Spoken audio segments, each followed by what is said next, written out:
Hey guys, what's up? It's Willow, and today I'll be doing a paranormal story. It is also a collab with Radically Dark. Her name will be in the cards. She will also be in the description down below and at the end of this video. So I am doing a video on the Perron haunting. It is the story that the movie The Conjuring is based off of. There's also a book called House of Darkness, House of Light by one of the people in the story. It was the eldest daughter of the house, Andrea. And yeah, so I'm really excited to be doing this video.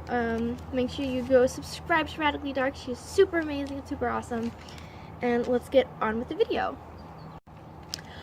Okay, so some history on this house is it was built in 1736, and the house was previously owned by the same family for 8 generations. So basically, the family that owned the house, every time someone were to die, they all died differently, so there was no same death, and they were all unexplainable, different weird ways, crazy ways, unexplainable. So yeah. And the Perron family included Carolyn, the mother, Roger, the father, and then the daughters from eldest to youngest, Andrea or Annie, Nancy, Christine, Cindy, and April. And they moved into this house in 1971. It was 4 bedrooms and 200 acres, and it was in Harrisville, Rhode Island. So the haunting, about the haunting, the day they moved in, they kind of felt something was off about the house. They knew something wasn't right. Carolyn noticed things like nail scratching on the kettle when it was like burning hot water, when it had burning hot water in it. Piles of dirt which she had just swept, like dead in the middle of the floor. And the 4 youngest daughters would run into Andrea's room, the oldest daughter, crying in terror at night because they were so scared of things that happened to them that I'll get into in a little bit. So eventually Carolyn decided to start doing some research on the house, and she found many deaths, including 4 men who froze to death on the property mysteriously, the rape and unsolved murder of Prudence Arnold, several suicides, including hangings and poisonings, and 2 drownings in a creek near the house. So because of this, the seller of the house told the Perrons to, I think I'm saying that right, I really hope I am, but they told the Perrons to sleep with the lights on at night. So there were some friendly ghosts. They were first thought as harmless. They smelled of flowers. They would gently kiss the girls at night on the cheek, and there was a welcoming female presence. Although there was some odd phenomena, like beds would levitate several inches off the floor. Phone handsets would hover in the air, so like, you know, they had like the ones where they were on the wall and you had to pick it up and like dial on the wall. So the phone part would levitate in the air, and it would slam down when someone entered the room. Household objects would glide around the house on their own, and chairs would be pulled from beneath people.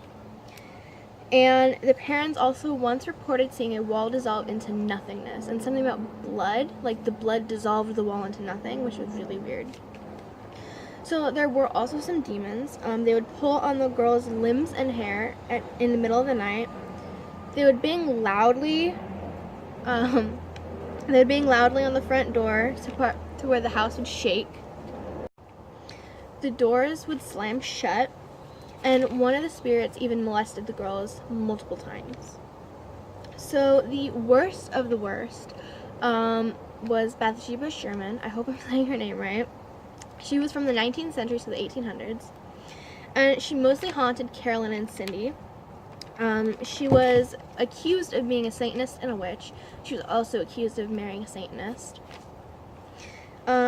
She was born around 1812, and she hung herself or naturally died. I couldn't find whether it was that she hung herself or she naturally died. It was kind of 50-50 online, but she did die May 25th, 1885.